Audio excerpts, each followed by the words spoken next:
नमस्कार, आप देख रहे हैं डीएनपी इंडिया। मैं आपके साथ हूँ विशाल पांडे। देश में कोरोना की मार से लोग परेशान हैं, एकदम हैरान हैं। कोरोना के बढ़ते मामलों को देखते हुए, कोरोना से बढ़ते मौतों की संख्या को देखते हुए तो सरकार ने देश की जनता के लिए जो तीसरे चरण की वैक्सीनेशन प्रक्रिया है उसकी शुरुआत करने का ऐलान कर दिया था, जो कि 1 मई 2021 से शुरू होगी। इस वैक्सीनेशन की प्रक्रिया में 18 साल से ज़्यादा के जो लोग हैं और 45 साल तक के जो लोग हैं उनको जो है 18 से 45 साल तक के लोगों को वैक्सीन दी जाएगी। और कई राज्यों में जो है ये वैक्सीन फ्री में दी जाएगी, क्योंकि केंद्र सरकार ने राज्य सरकारों को आदेश दिया था और कहा था कि देखिए भाई, हम वैक्सीनेशन प्रक्रिया शुरू कर दे रहे हैं, लेकिन वैक्सीनेशन की जो डोज है वो राज्य सरकारों को ही देनी पड़ेगी। तो इसके लिए अपना जो अलग अलग राज्य हैं वो अपनी अपनी रणनीति अपना सकते हैं, क्योंकि पूरा का पूरा जो है ये डिपेंड राज्यों के ऊपर है। तो ऐसे में कई राज्य हैं, अगर हम बात करें उत्तर प्रदेश की बात करें, अगर अलग अलग महाराष्ट्र की बात करें, मध्य प्रदेश की बात करें, तो ये ऐसे राज्य हैं। बिहार ने भी हालांकि ऐलान किया है कि वो अपने लोगों को फ्री में वैक्सीन देगी। अब तो देखना यही है कि 1 मई से किस तरीके से वैक्सीन मिलता है। लेकिन सबसे बड़ी बात यह है कि इसके लिए आपको रजिस्ट्रेशन करना होगा कोविन पोर्टल पर।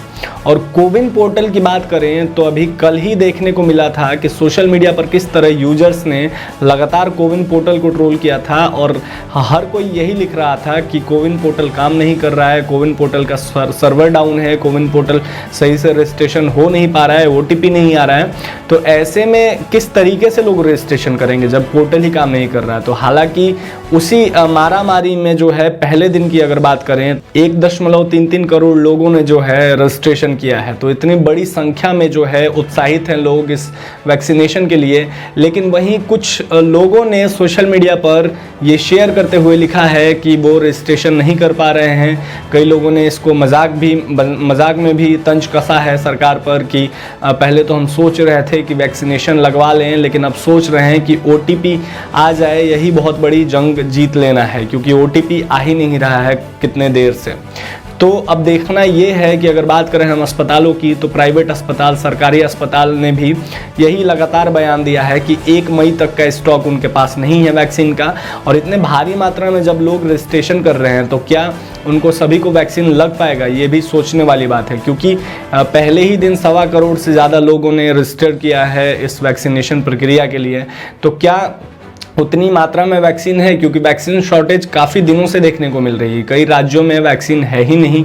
तो जब वैक्सीन ही नहीं है तो लोगों को कहाँ से लगेगा। अगर अभी बात करें तो 45 साल से ज़्यादा के लोगों को वैक्सीन लग रहा है, लेकिन कई सेंटर पर मारामारी चल रही है वैक्सीन को लेकर। वैक्सीन ही नहीं है तो कई लोग जो है लौट कर जा रहे हैं। कितने लोगों को फर्स्ट डोज लग चुका है, दूसरे डोज के लिए उनको लाइन में लगना पड़ रहा है, लेकिन वैक्सीनेशन की कमी की वजह से नहीं हो पा रहा है वैक्सीनेशन सही ढंग से। तो ऐसे में इतनी भारी मात्रा में लोग वैक्सीनेशन के लिए रजिस्ट्रेशन तो कर रहे हैं, लेकिन क्या उनको सही टाइम पर सही तरीके से वैक्सीन लग पाएगा, ये सोचने वाली बात है। क्योंकि सरकार को पुख्ता इंतजाम करना होगा। अगर कई राज्यों की बात करें तो अलग अलग राज्य हैं, चाहे हम बिहार की बात करें, महाराष्ट्र की बात करें, उत्तर प्रदेश की बात करें, मध्य प्रदेश की बात करें, राजस्थान की बात करें, तो ऐसे राज्य हैं ये जहाँ कोविड के मामले बहुत तेज़ी से निकल कर सामने आ रहे हैं। और ये राज्य के जो मुख्यमंत्री है, राज्य सरकार है, ये लगातार केंद्र सरकार से यही मांग कर रही है कि हमारे पास वैक्सीनेशन की शॉर्टेज है, हमें पर्याप्त मात्रा में वैक्सीन दीजिए, हमें पर्याप्त मात्रा में वैक्सीन दीजिए। तो क्या है पूरा मामला, ये सोचने वाली बात है। हमने इस पर एक रिपोर्ट तैयार की है, देखिए ये हमारी स्पेशल रिपोर्ट। 28 अप्रैल को शाम 4 बजे से 18 साल के ऊपर के मरीजों के लिए वैक्सीनेशन का रजिस्ट्रेशन शुरू हुआ। इससे कुछ देर बाद ही सोशल मीडिया में लोगों ने अपनी समस्याएं शेयर करनी शुरू कर दी। कुछ यूजर्स ने आरोप लगाते हुए लिखा कि ओटीपी के लिए लंबा इंतजार करना पड़ रहा है, तो वहीं कुछ यूजर्स ने लिखा कि उनको ये मैसेज मिल रहा है कि अभी सिर्फ 45 प्लस लोगों के लिए ही रजिस्ट्रेशन हो रहा है।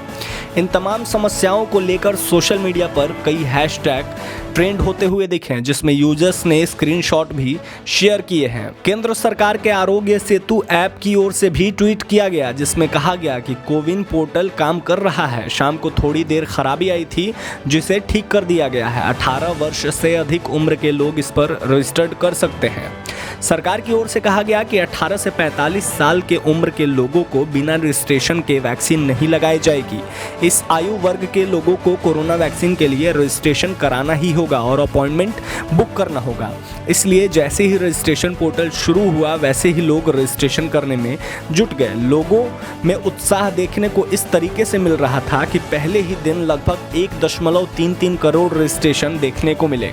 वैक्सीनेशन पर काम कर रही नेशनल हेल्थ अथॉरिटी के CEO आर.एस. शर्मा ने अपने ट्वीट में रजिस्ट्रेशन का आंकड़ा साझा किया। जिस तरह पहले ही दिन 1.33 करोड़ के आसपास लोगों ने रजिस्ट्रेशन करवाया है, उसको देखते हुए आगे भी इसमें बड़ी आबादी जुड़ने की उम्मीद है। लेकिन वैक्सीन की कमी के कारण केंद्र और राज्य सरकारों को आने वाले दिनों में भारी समस्या हो सकती है। पंजाब, राजस्थान, महाराष्ट्र, केरल, छत्तीसगढ़, असम, ओडिशा, तमिलनाडु और झारखंड जैसे कुछ राज्यों ने तो अभी से ही हाथ खड़े कर दिए हैं। इंडियन एक्सप्रेस की रिपोर्ट में एम्स के एक डॉक्टर ने कहा है कि समय से टीकाकरण करना भी एक बड़ी चुनौती होगी। लोगों को टीका लगवाने के बाद अपने काम पर भी लौटना होगा। ऐसे में इतना बड़ा अभियान आसान नहीं है। देश में लगभग 59 करोड़ की आबादी 18 से 44 साल के बीच है। जब 60 साल के ऊपर वाले लोगों के लिए रजिस्ट्रेशन शुरू हुआ था तो एक दिन में 25 लाख के करीब रजिस्ट्रेशन होते थे। इसके बाद दूसरे चरण में लोगों ने बिना रजिस्ट्रेशन के भी टीका लगवाने आना शुरू कर दिया था। भारत में 18 से 45 वर्ष के लोगों की आबादी की बात करें तो ये आंकड़ा 59.46 करोड़ है। राज्य सरकारें पहले से ही कह रही हैं कि उनके पास वैक्सीन का पर्याप्त स्टॉक नहीं है। स्थिति ये है कि टीके की कमी के चलते 45 प्लस लोगों को ही बिना वैक्सीनेशन के टीकाकरण केंद्र से वापस भेजा जा रहा है। इंडियन एक्सप्रेस की रिपोर्ट के मुताबिक ओडिशा के हेल्थ डिपार्टमेंट की ओर से कहा गया कि केंद्र सरकार वैक्सीन की सप्लाई करने में विफल रही है, इसलिए तीसरे चरण के वैक्सीनेशन में देरी होना संभव है। ऐसे तमाम अपडेट्स के लिए आप देखते रहिए DNP इंडिया। हम आपको सारी अपडेट देते रहते हैं और अगर अब तक आपने हमारे चैनल को सब्सक्राइब नहीं किया है तो जल्दी से सब्सक्राइब कर लें। देखते रहिए DNP इंडिया। धन्यवाद।